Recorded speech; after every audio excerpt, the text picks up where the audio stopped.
Hablar de nódulo tiroideo es para mí una urgencia, en el sentido de que nódulo tiroideo todos nosotros lo hemos normalizado, porque en la mayoría de los casos va a ser una enfermedad benigna.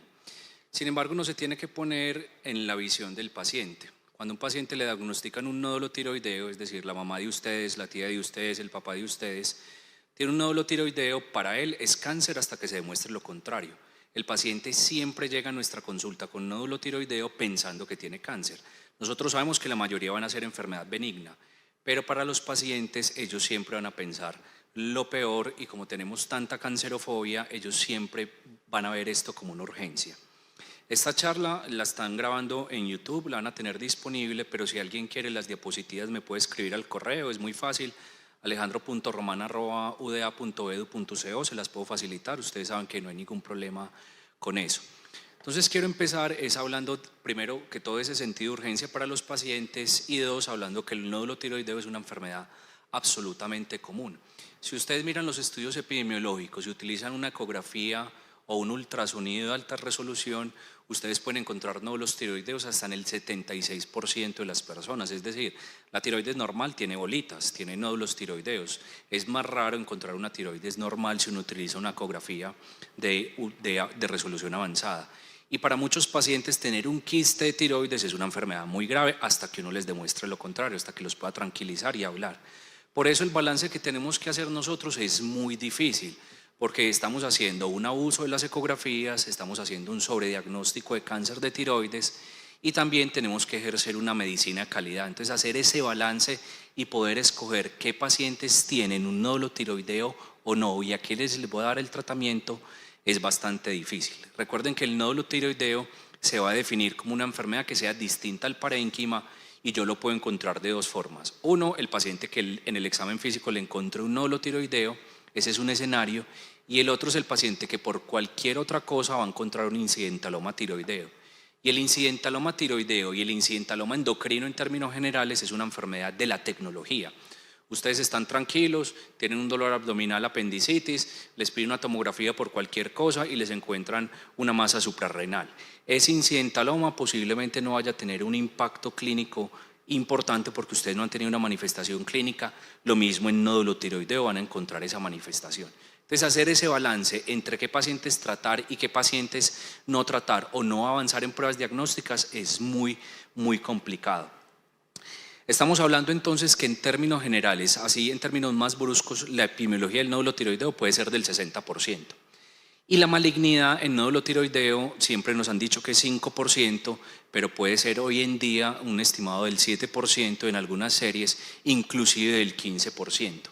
Esto implica que nosotros para estudiar el nódulo tiroideo tenemos que definir cuáles son las características ecográficas y hacer una biopsia en algunos escenarios. ¿Cuál es la dificultad? Que en estos dos escenarios vamos a tener unos falsos positivos y vamos a tener unos falsos negativos, y el escenario posiblemente más complicado en nódulo tiroideo vaya a ser el que le reportan a ustedes una CAF indeterminada, que usted realmente no sabe. Y esto, como el profe Alejo Vélez lo sabe, requiere un entrenamiento de un ojo experto para poder saber. Entonces, nódulo tiroideo tenemos varias dificultades. Primero que todo, le estamos pidiendo ecografía a todo el mundo. Dos, se le está haciendo biopsia a nódulos menores de 1 centímetro con una muestra muy pequeña y tenemos ecógrafos que no nos reportan todas las características del nódulo tiroideo, entonces tomamos decisiones con una verdad incompleta y fuera de eso la CAF no es que sea una cosa tan fácil. Ustedes saben que nosotros molestamos mucho a los patólogos diciéndoles muestra insuficiente cuando uno les manda pues 3 o 4 masas completas y el profe Alejo Vélez me dice mándame un poquito más, ¿sí o no, profe? ¿Sí o no? Entonces, en patología es difícil, tenemos unos falsos positivos, falsos negativos y un indeterminado. Y el balance que tenemos que hacer es determinar cuáles son benignos y cuáles son malignos. Los malignos son los que van a molestar al paciente, los benignos no van a molestar a los pacientes. Y esas dos categorías son más fáciles. El que es benigno es claro, el que es muy maligno es claro, pero el problema son las categorías indeterminadas.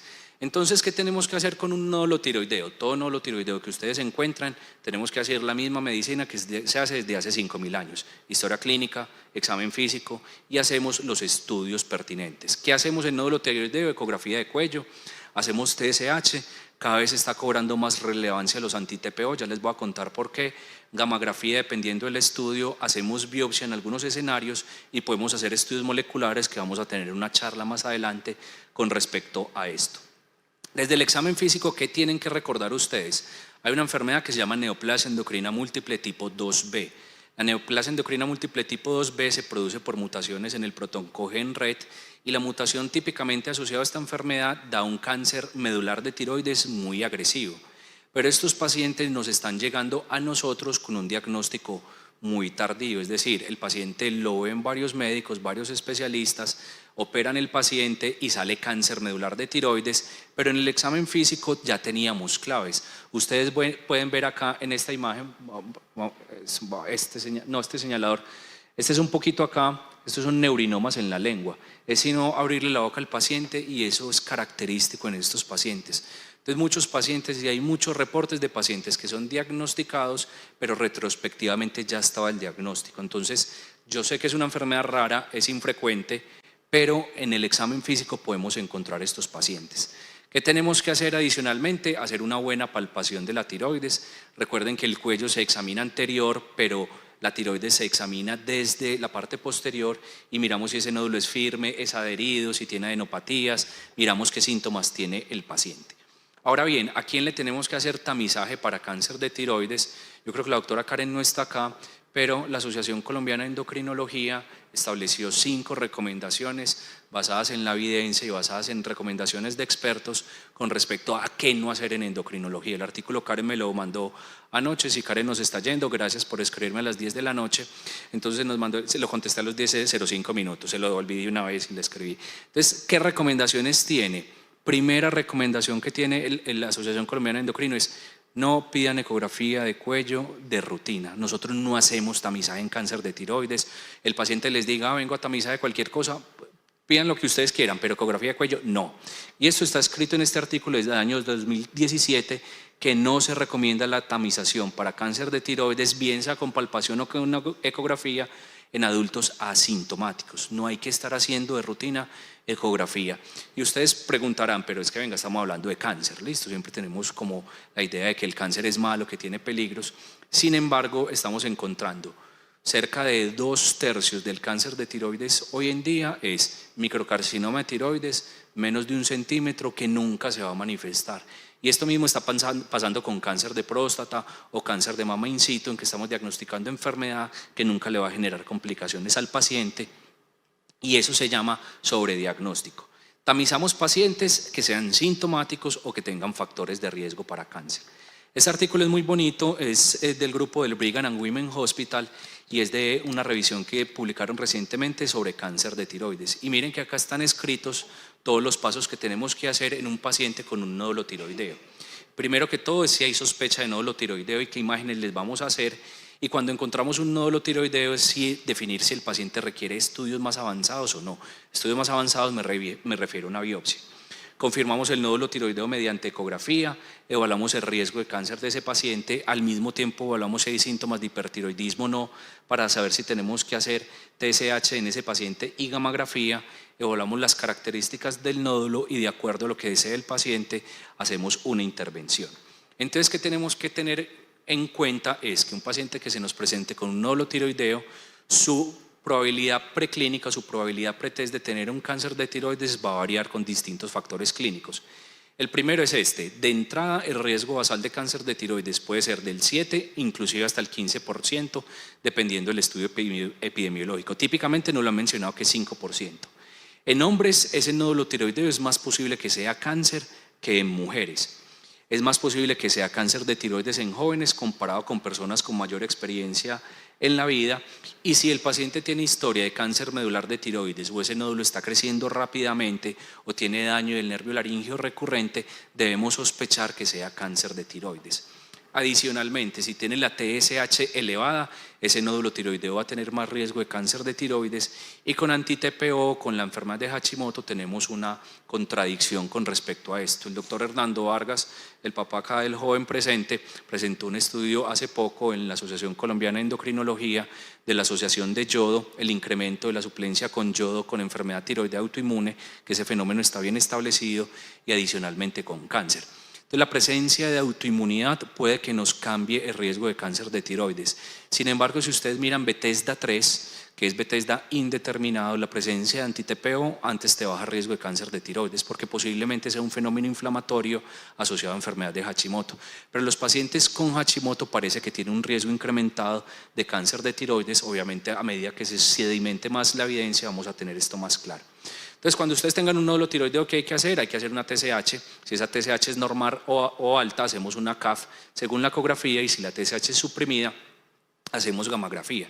Sin embargo, en la práctica clínica usual nosotros pegamos los dos estudios, pegamos la TSH con la ecografía, porque si yo le pido al paciente una TSH, la próxima cita es en 3 meses, en 3 meses me trae la TSH normal, entonces ahí sí le hago la ecografía y a los 3 meses me va a demorar 6 meses. Entonces, en términos prácticos, nosotros estamos pegando los dos estudios, y una buena ecografía con un radiólogo que sea cancherito avispado nos puede informar de entrada si hay un incremento en la vascularidad, si hay una sospecha de un bocio multinodular tóxico, de otras características como cuando se haga una evaluación con Doppler.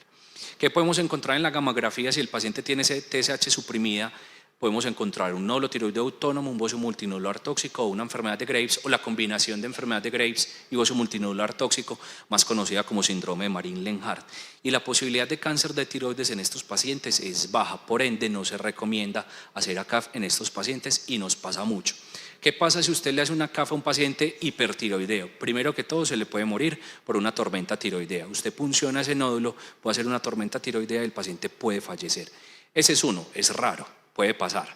Y el segundo es que los patólogos se nos pueden confundir. ¿Por qué? Porque esta es una lesión que está proliferando, y esos cambios inflamatorios o esos cambios de proliferación celular pueden dar una CAF indeterminado en que el patólogo favorezca más bien que sea una neoplasia folicular o que sea otra lesión, y que el paciente se opere y en la patología final sea un nódulo folicular.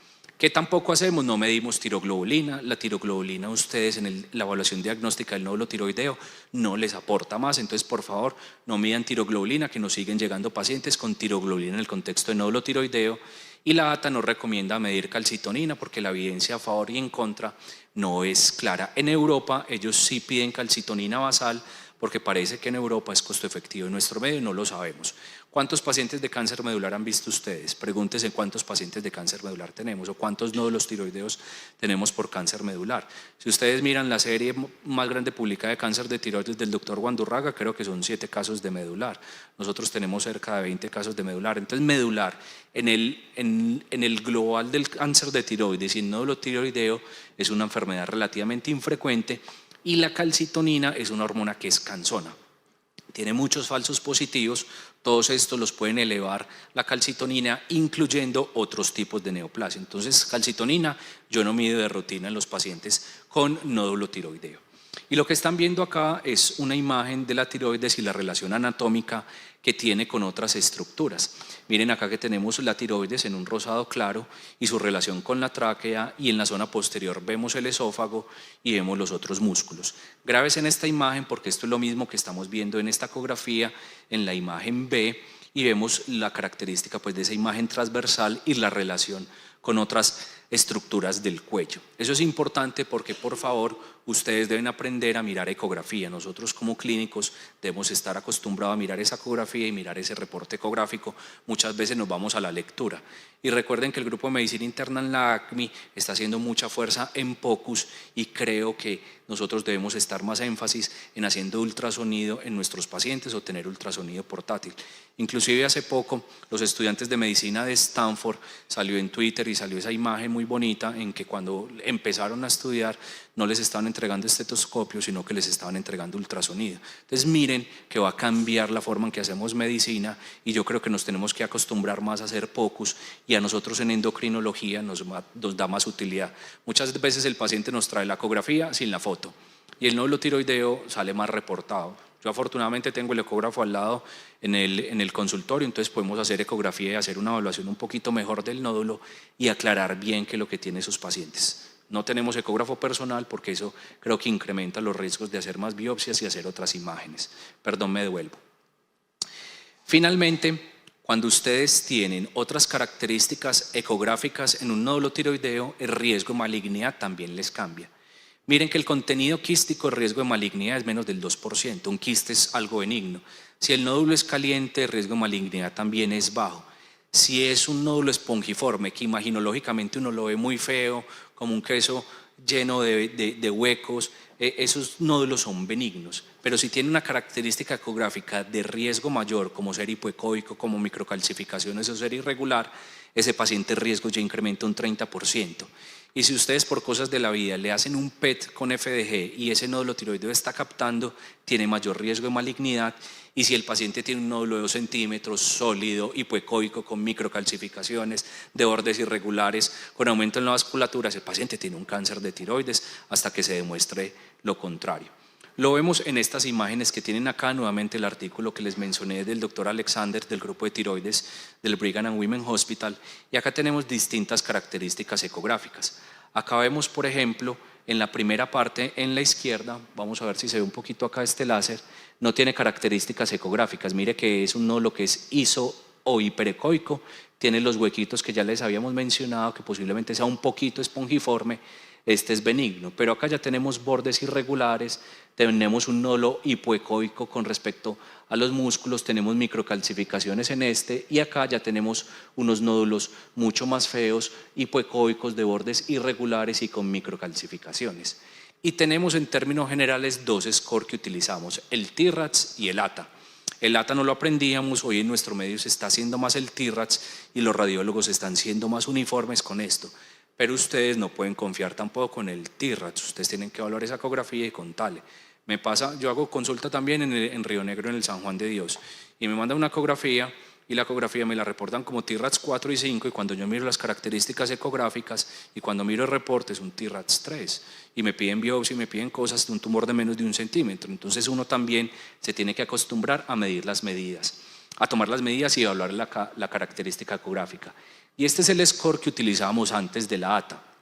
De abajo hacia arriba es más benigno y el de arriba es más maligno. Entonces miren acá que este benigno, que es un quiste, no va a necesitar biopsia. Esto es líquido completamente.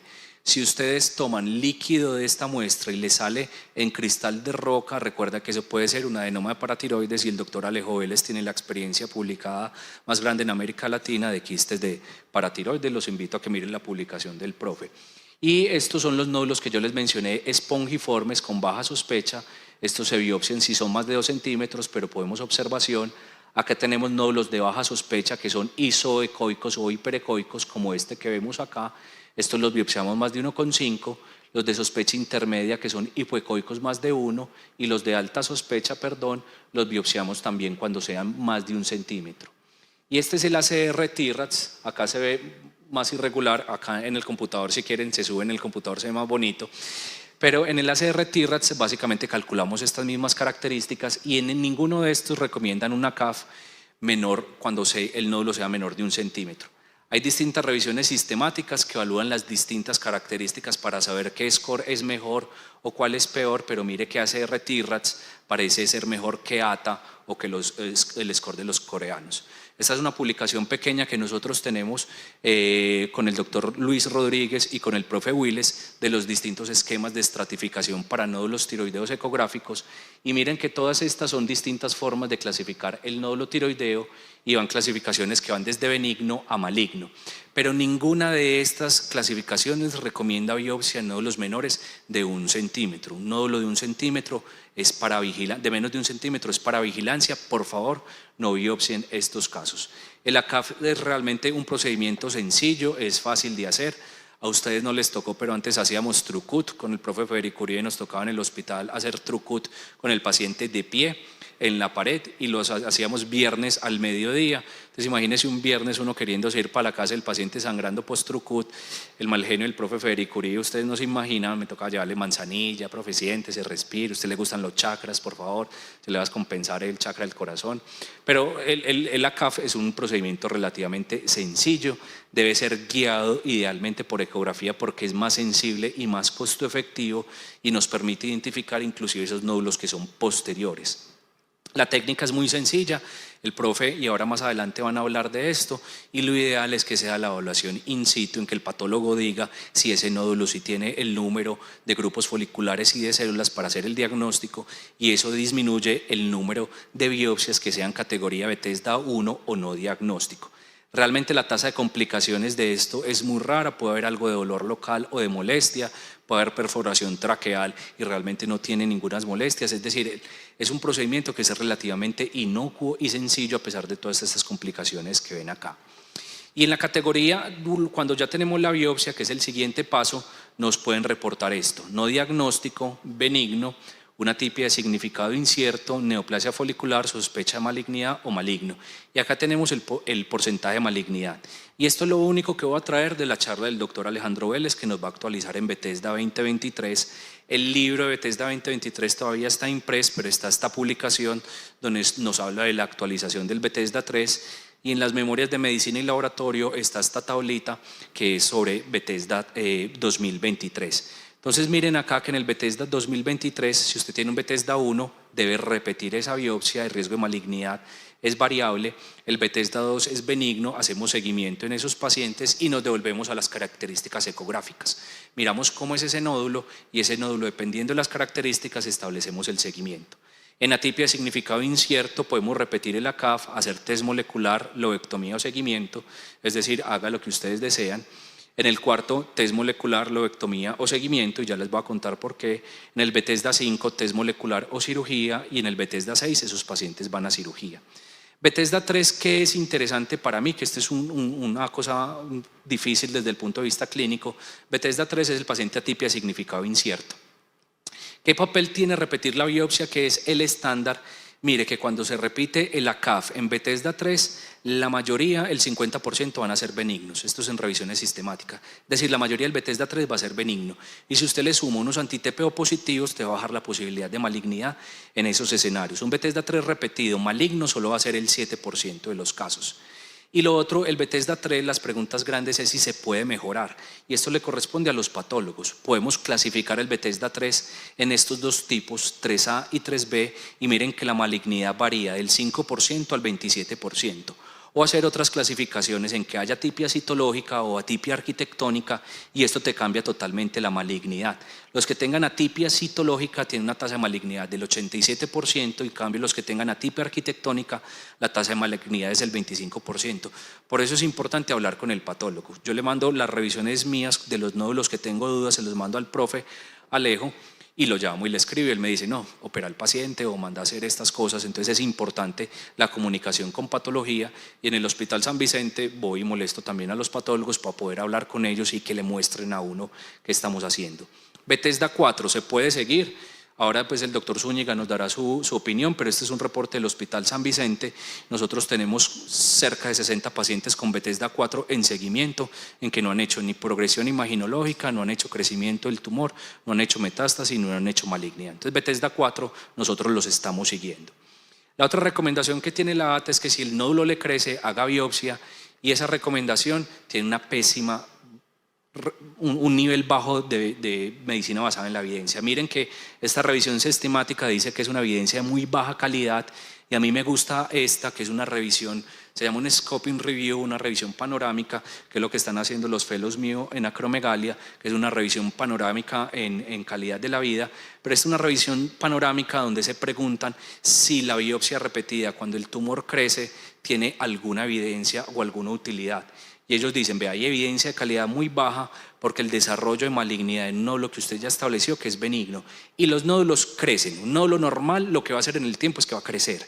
Si usted lo sigue a 5 años, ese nódulo te va a crecer medio centímetro, te va a crecer 3 milímetros, y eso implica que usted va a hacer más biopsias y que va a operar más el paciente sin necesidad, porque no se va a encontrar más enfermedad maligna. Entonces ellos dicen que la evidencia de hacer seguimiento con ecografía en un nódulo tiroideo que ya es benigno es de muy bajo nivel. Si lo encuentran en un PET, ya saben que esta enfermedad es más maligna y van a operar estos pacientes, van a hacer la biopsia en estos pacientes para poder establecer la malignidad. Y nódulo mayor de 4 centímetros, que siempre nos han dicho que se opere, también tenemos dificultades. ¿Por qué? Porque las series quirúrgicas tienen el sesgo de que operaron el paciente. Es decir, usted no está haciendo un RCT de observación versus cirugía, sino que está haciendo un estudio retrospectivo de los pacientes que operó. Y si usted operó ese paciente es por algo, una característica clínica, algo que le llamó la atención en que usted dijo, es mejor operar a este paciente. En nuestro medio, nosotros no podemos hacer seguimiento en un paciente de Chocó o en una vereda, entonces esos pacientes los mandamos a operar.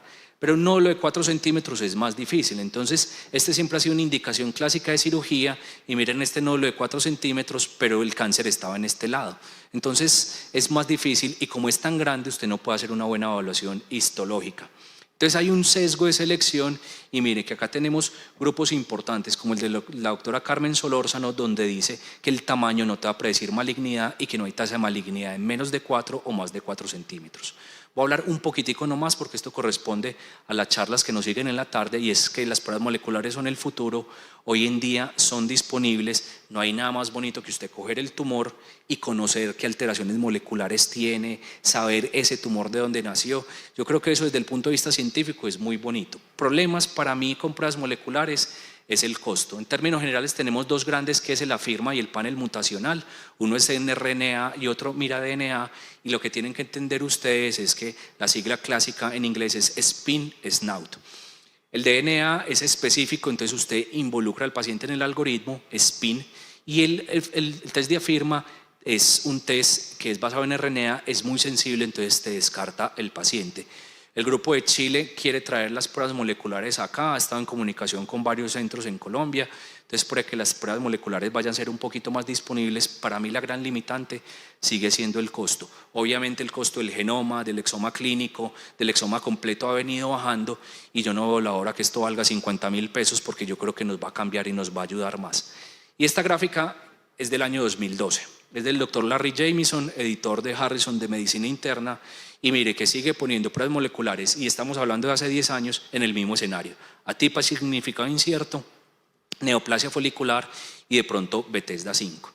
Y para terminar, hablemos un poquito de inteligencia artificial. Inteligencia artificial, ustedes saben que inteligencia artificial va a acabar con el trabajo de todos, ChatGPT, ¿cierto? Pues, no, tampoco. Pero, o sea, ChatGPT tiene muchos errores, pero inteligencia artificial posiblemente en imaginología sí vaya a tener un papel muy importante. ¿Para qué nos puede servir inteligencia artificial? Primero, él puede escanear todas las imágenes y decirle al radiólogo, vea, lea esta primero que esta está más grave. Entonces, en este caso, en neumotórax, pone en la lista este primero para que el radiólogo la reporte. Puede hacer que nos señale hallazgos anormales del paciente, como este cáncer de pulmón, o detectar cáncer de mama cuando sea más difícil de ver. Entonces, inteligencia artificial en imágenes puede que nos ayude. Adicionalmente, usted puede vincular el radiólogo y tener características clínicas para vincular un poquito la inteligencia artificial en la práctica clínica. Y este es alguno de los reportes, por ejemplo, en que inteligencia artificial, que es un Lancet Oncology, tiene un desempeño mucho mejor, tanto en precisión, sensibilidad, especificidad, valor predictivo y positivo, que 3 radiólogos expertos en cáncer de tiroides o en ecografía. Y tenemos otros tipos de inteligencia artificial. Esta es una revisión muy bonita publicada en Thyroid, donde hace un análisis de esa licencia para poder detectar cuáles nódulos tiroideos tienen más riesgo de cáncer o no. Finalmente, para terminar y faltando 2 minutos y 7 segundos, el nódulo tiroideo es un hallazgo común, no todo lo tiroideo necesita biopsia, hacemos ACAF según el patrón de riesgo, clasificamos el Bethesda, en eso es importante la comunicación con el radiólogo y con su patólogo y en algunos pacientes les hacemos seguimiento, les agradezco mucho por su atención.